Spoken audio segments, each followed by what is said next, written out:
Hello everyone, welcome to my YouTube channel. आज जो मैं टॉपिक लेके आया हूँ वो लेके आया हूँ स्वॉट एनालिसिस। ये क्या होता है? SWOT, यानी कि हम कभी भी किसी कंपनी को अगर स्टार्ट कर रहे हैं या फिर मान लीजिए हमें कहीं भी कंपनी की ग्रोथ रेट देखनी है या अपनी करेंट पोजीशन को जानना है कि हमारी कंपनी कहाँ पर है, ठीक है, आगे फ्यूचर की ग्रोथ रेट क्या होगी, कहाँ हमारा प्रॉब्लम आ रहा है, तो हम सबसे पहले क्या करते हैं? स्वॉट एनालिसिस करते हैं। तो आज मैं एक कंपनी का एग्जांपल लेके आपको समझाऊंगा कि स्वॉट एनालिसिस क्या होता है। दूसरी चीज़, स्वॉट एनालिसिस जो होता है वो हम अपनी कंपनीज का भी कर सकते हैं। दूसरी चीज़, हम अपना भी कर सकते हैं स्वॉट एनालिसिस। स्वॉट एनालिसिस एक ऐसी चीज़ होती है जहाँ से हम स्कैनिंग करते हैं इन्वायरमेंट की और पता करते हैं कि हमारी कंपनी कहाँ डिज़र्व करती है और करेंट पोजीशन हमारी कंपनी की क्या है। कहते हैं ना कि एक बार हमें पता तो चले कि हमारी पोजीशन क्या चल रही है, मतलब हम कहाँ पर हैं इस टाइम मार्केट में। तो उसके लिए हमें क्या करना पड़ता है? हमें इन्वायरमेंट स्कैनिंग करनी पड़ती है। और जब भी हम इन्वायरमेंट स्कैनिंग करेंगे किसी भी कंपनी की, तो उसे हम बोलते हैं स्वॉट एनालिसिस। नाउ स्वॉट एनालिसिस क्या होता है? जैसे मैंने आपको देखा यहाँ पे टेबल बनी हुई है 2x2 की, SWOT।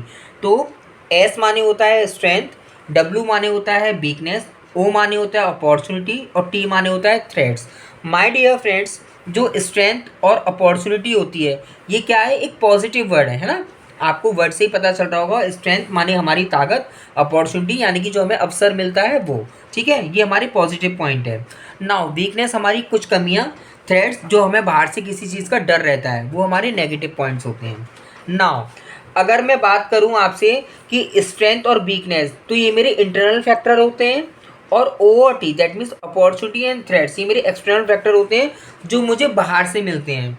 माय डियर फ्रेंड्स, आज मैं जो आपसे बात करूंगा एक कंपनी का एग्जांपल लेता हूं। ऐसा नहीं कि मैं पर्टिकुलर किसी कंपनी का ले रहा हूं, आपको समझाने के लिए कंपनी का एग्जांपल लेता हूं। मान लीजिए मैं अमूल कंपनी की बात कर रहा हूं। फाइन। अमूल कंपनी क्या थी? अमूल कंपनी की अगर मैं स्ट्रेंथ की बात करूं तो उसमें काफ़ी सारी स्ट्रेंथ है। आपको पता है कि वो एक मार्केटिंग लीडर है ना?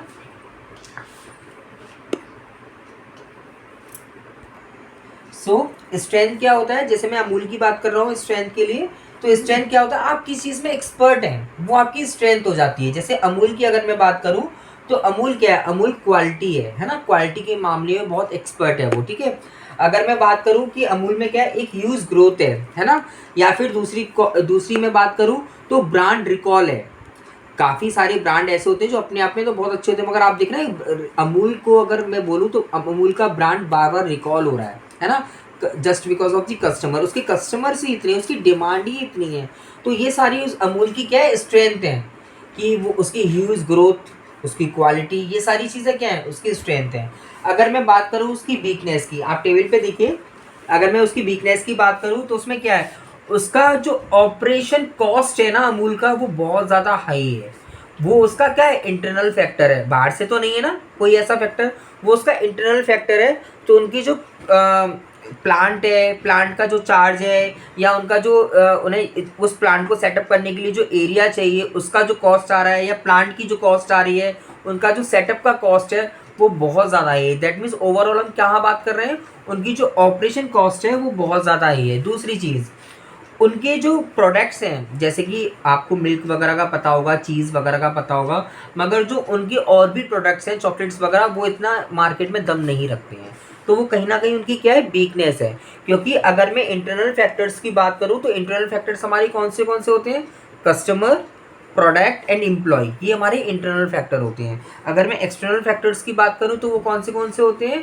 हमारी ग्रोथ रेट हो गई, हमारे कॉम्पिटिटर्स हो गए, ये हमारे सारे एक्सटर्नल फैक्टर्स होते हैं। नाउ अब हम बात करेंगे अपॉर्चुनिटीज़ की, कि अमूल के पास इतनी बड़ी कंपनी होने के बाद भी और क्या क्या अपॉर्चुनिटीज़ हैं।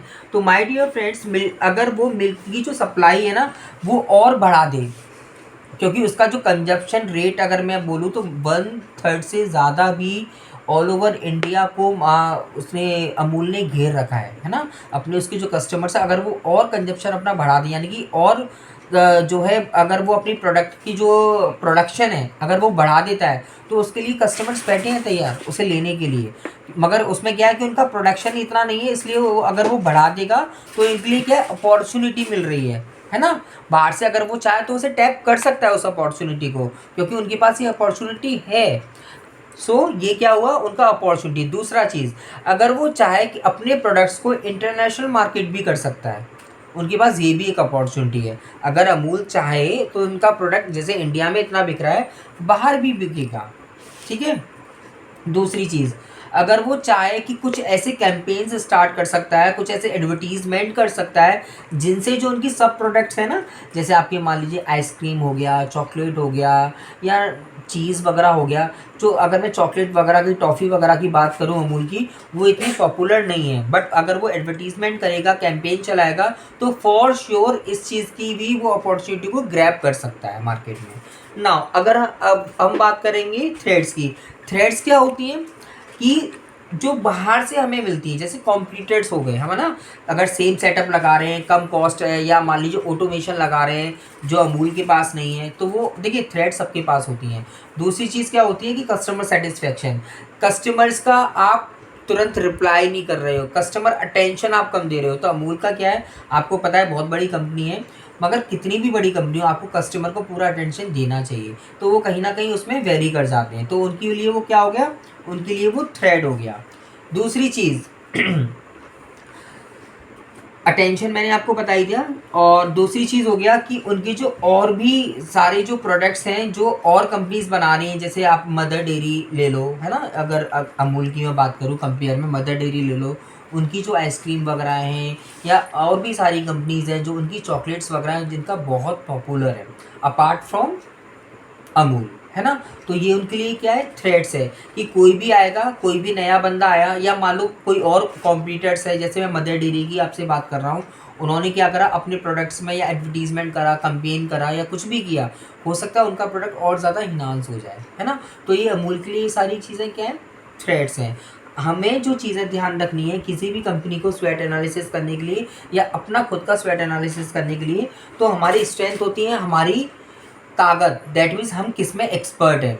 वीकनेस होती है हम किस चीज़ में मार खाते हैं। जैसे फॉर एन एग्जांपल, मैं अपनी अगर स्ट्रेंथ की बात करूं, मान लीजिए कि मैं एमबीए कर रहा हूं, या एमबीए मुझे एडमिशन लेना है, तो मेरा मार्केटिंग सब्जेक्ट बहुत अच्छा है ना। एमबीए का मैं एग्ज़ाम देने वाला हूं, मेरा मार्केटिंग सब्जेक्ट बहुत अच्छा है, but I am weak in finance, है ना। तो ये क्या हो गया, ये मेरी वीकनेस होगी। अपॉर्चुनिटीज़ क्या होती हैं कि मेरे पास इंटरव्यूज़ के कॉल आ रहे हैं, ये मेरे पास क्या है अपॉर्चुनिटी, बट मैं नहीं ले रहा अभी कोई कॉल, मैं भी जॉब करना नहीं चाह रहा, मगर अपॉर्चुनिटी आ रही तो आपको फॉर श्योर आपको ग्रैब करनी ही चाहिए, है ना।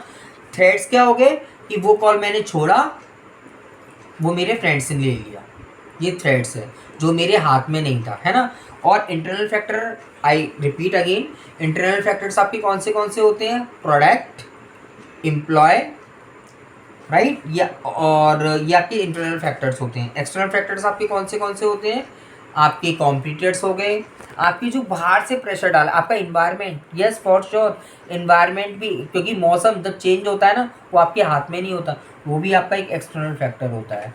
सो स्वेट एनालिसिस से हम अपनी कंपनी की स्कैनिंग कर सकते हैं ऑन टाइम, अपनी कंपनी की ग्रोथ रेट को डिसाइड कर सकते हैं, आप ग्रोथ रेट का अंदाज़ा लगा सकते हैं कि हमारे फ्यूचर में ग्रोथ रेट क्या होगी, आप पता कर सकते हैं कि आपकी करंट पोजीशन कंपनी की क्या है स्वेट एनालिसिस करके। तो स्वेट एनालिसिस हमारे लिए, हमारी कंपनी के लिए बहुत इंपॉर्टेंट रोल प्ले करता है। अगर स्वेट एनालिसिस बहुत अच्छे से हुआ है, परफेक्ट तरीके से हुआ है, तो आप यकीन मानिए कि आपकी कंपनी फॉर श्योर ग्रोथ करेगी ही करेगी, अगर आपने स्वेट एनालिसिस अच्छे से किया है। ऐसे ही आपके लिए और आपकी करियर के लिए, अगर आप खुद का स्वेट एनालिसिस करते हैं तो आपको खुद पता चलता है कि आपकी स्ट्रेंथ क्या है, आपकी वीकनेस क्या है, आपको क्या क्या अपॉर्चुनिटीज़ मिल रही हैं, आपकी क्या थ्रेड्स हैं, आपको खुद की अपनी कमियां, खामियां और अच्छाइयां पता चलती हैं। सो माय डियर फ्रेंड्स, आज मेरा टॉपिक था स्वेट एनालिसिस का। I hope you like this topic, and please if you like this topic, please like my video and subscribe to my channel. तो ऐसे ही टॉपिक्स मैं आपके लिए लाता रहूँगा, आपके साथ शेयर करता रहूँगा। Thank you so much.